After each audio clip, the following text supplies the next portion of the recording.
2026 সালের রোজার আগেই অনুষ্ঠিত হবে ত্রয়োদশ জাতীয় সংসদ নির্বাচন।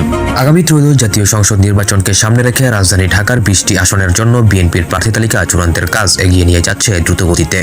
বিএনপি দলীয় সূত্রে জানা গিয়েছে, ঢাকার বেশ কয়েকটি আসনে চূড়ান্ত প্রার্থীকে মনোনয়নের জন্য ইতিমধ্যে গ্রিন সিগন্যাল দেওয়া হয়েছে। তাদেরকে বলা হয়েছে নির্বাচনী প্রচারণা চালিয়ে যাওয়ার জন্য। ইতিমধ্যে ঢাকার 20টি আসনের একাধিক প্রার্থীকে মনোনয়নের জন্য প্রস্তুত থাকার নির্দেশ দেওয়া হয়েছে। ঢাকার প্রার্থী অন্যান্য বিভাগ বা জেলার প্রার্থী নিশ্চিত করার পর এখানে প্রার্থীদের মনোনয়ন দেওয়া হয়। আজকের ভিডিওতে এটাই জানবো, বাংলাদেশের প্রাণকেন্দ্র ঢাকার 20টি আসনের গুরুত্বপূর্ণ আসনগুলোর মধ্যে কোন আসনগুলোর প্রার্থী নিশ্চিত করা হয়েছে এবং তাদের দল থেকে গ্রিন সিগন্যাল দেওয়া হয়েছে। তো চলুন তাহলে শুরু করা যাক।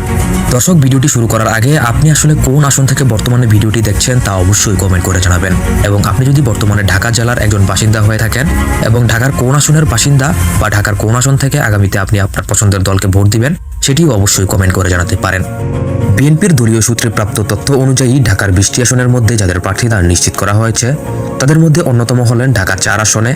এই আসনে মনোনয়ন নিশ্চিত ঢাকা মহানগর দক্ষিণ বিএনপির সদস্য সচিব তানভীর আহমেদ রবিনের। তিনি ঢাকার বিএনপি নেতা সালাউদ্দিন আহমেদের পুত্র।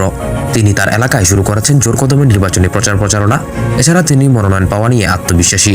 তার পিতা অবিভক্ত ঢাকা 4-5 আসনের সংসদ সদস্য আলহাজ সালাউদ্দিন আহমেদের একজন যোগ্য উত্তরসূরি। তিনি উত্তরসূরি হিসেবে পথ চলা শুরু করলেও তরুণ এই নেতা নিজ যোগ্যতায় মাঠ কাঁপাচ্ছেন। নেতাকর্মীদের পাশাপাশি সাধারণ মানুষের কাছেও তৈরি করেছেন গ্রহণযোগ্যতা। বিভিন্ন ক্ষেত্রে রেখেছেন গুরুত্বপূর্ণ ভূমিকা। ঢাকা 6 আসন। ঢাকা 6 আসনটি ঢাকা জেলার ঢাকা দক্ষিণ সিটি কর্পোরেশনের 34 থেকে শুরু করে 43 নং ওয়ার্ড নিয়ে গঠিত, যার অন্তর্ভুক্ত থানাগুলো হচ্ছে ওয়ারী, গেন্ডারিয়া, সূত্রাপুর, কোতোয়ালের একাংশ ও বংশালের একাংশ। এই আসনে মনোনয়ন নিশ্চিত এক প্রকার ঢাকার সাবেক এমপি বীর মুক্তিযোদ্ধা সাদেক হোসেন খোকার ছেলে ইশরাক হোসেনের। ইশরাক হোসেন এর আগে মেয়র হওয়ার জন্য অনেক দৌড়ঝাঁপ ও আন্দোলন করেছেন, যদিও তিনি সফল হননি সেই আন্দোলনে। তবে এবার ঢাকা 6 আসনে মনোনয়ন নিয়ে সম্পূর্ণ নির্ভর তিনি। হয়তোবা আগামীতে তিনি ঢাকার সিটি কর্পোরেশনের মেয়র নির্বাচন করবেন না, সেজন্য তিনি এবার ঢাকা 6 আসনে মনোনয়ন প্রত্যাশী এবং মনোনয়ন অনেকটা নিশ্চিত যদি তিনি এই আসনে মনোনয়নের জন্য তদবির করে থাকেন।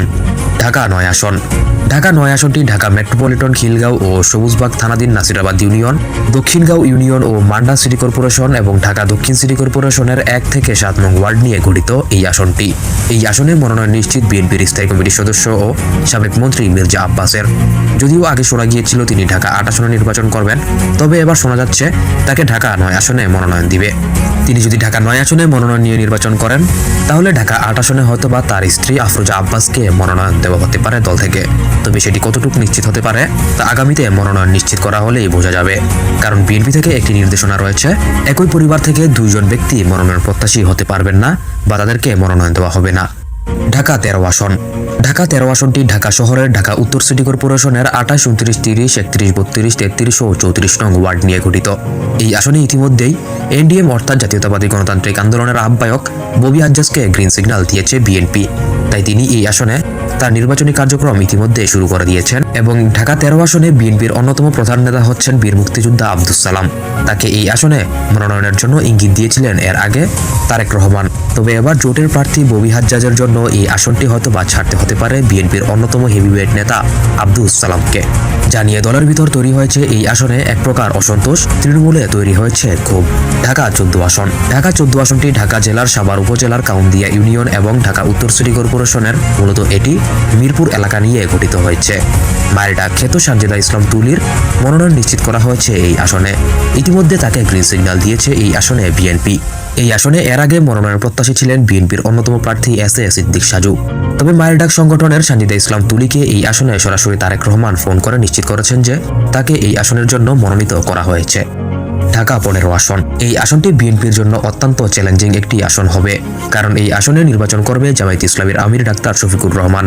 আর বিএনপি থেকে এই আসনে মনোনয়ন নিশ্চিত শফিকুল ইসলাম মিল্টনের।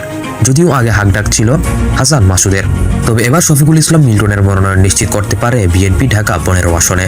তবে শেষ পর্যন্ত আসলে এই আসনটি কার হয় সেটি নিয়ে এখনও কিছুটা সন্দিহান রয়েছে। তবে যারই হোক, বিএনপির জন্য এই আসনটি একটি চ্যালেঞ্জিং আসনে পরিণত হতে পারে। ঢাকা 16 আসন। ঢাকা 16 আসনটি ঢাকা ঢাকা উত্তর সিটি কর্পোরেশনের 2, 3, 5 ও 6 নং ওয়ার্ড নিয়ে গঠিত। এই আসনে বিএনপির মনোনয়ন নিশ্চিত সাবেক ফুটবলার, বিএনপির ক্রীড়া বিষয়ক সম্পাদক ও ঢাকা মহানগর উত্তর বিএনপির আহ্বায়ক আমিনুল হকের। তিনি এই আসনে আগে থেকেই তার নির্বাচনী প্রচার প্রচারণা জারি রেখেছেন। ঢাকা 16 আসনে অন্যতম মনোনয়ন প্রত্যাশী হিসেবে তিনি নির্বাচনী প্রচার প্রচারণা জোর কদমে চালিয়ে যাচ্ছেন। আমিনুল হক অত্যন্ত জনপ্রিয় একজন নেতা বিএনপিতে। ঢাকা 2 আসন। ঢাকা 2 আসনটি ঢাকা দক্ষিণ সিটি কর্পোরেশনের 55, 56 ও 57 নং ওয়ার্ড, ঢাকা মেট্রোপলিটন কামরাঙ্গীরচর ও হাজারীবাগ থানা, সাভার উপজেলার Aminbazar union, Tetuljhora union, Bhakurta union, Keraniganj উপজেলার 7টি ইউনিয়ন নিয়ে গঠিত। এই আসনে বিএনপির মনোনয়ন নিশ্চিত বিএনপি চেয়ারপারসনের উপদেষ্টা ডাকসুর সাবেক ভিপি আমানুল্লাহ আমানের পুত্র ইনফার ইবনে আমান অমির। তিনি ঢাকা জেলা বিএনপির সাংগঠনিক সম্পাদক। এর আগে 2018 সালের নির্বাচনে তিনি এই আসন থেকে মনোনয়ন পেয়ে নির্বাচন করেছিলেন। তাই এই আসনে এবারও তার মনোনয়ন অনেকটাই নিশ্চিত, কারণ তার পিতা আমানুল্লাহ আমান এই আসনে নির্বাচন করবেন না। সেজন্য ইরফান ইবনে আমান অমি এই আসনের কাণ্ডারি বর্তমানে। এছাড়া ঢাকার অন্যতম গুরুত্বপূর্ণ একটি আসন ঢাকা 17 আসনটিতে Bangladesh Jatiya Party BJP chairman barrister Andaleeb Rahman পার্থকে বিএনপি এবার মনোনয়ন দিয়েছে, এমনটাই নিশ্চিত করেছে বিএনপির একটি সূত্র। আন্দালিব রহমান পার্থ বিএনপির অন্যতম জোট দলের নেতা, তাই তার জন্য এই আসনটি ছেড়ে দিয়েছে বিএনপি, এমনটাই নিশ্চিত করেছে একটি সূত্র। ঢাকা 5 আসনে মনোনয়ন নিশ্চিত হতে পারে নবিউল্লাহ নবীর।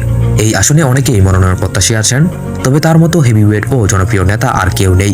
তিনি ঢাকা মহানগর দক্ষিণ বিএনপির ভারপ্রাপ্ত আহ্বায়ক এবং তার প্রচার প্রচারণা ইতিমধ্যে অনেকটাই আত্মবিশ্বাসী ভাবছিল নবিউল্লাহ নবীর।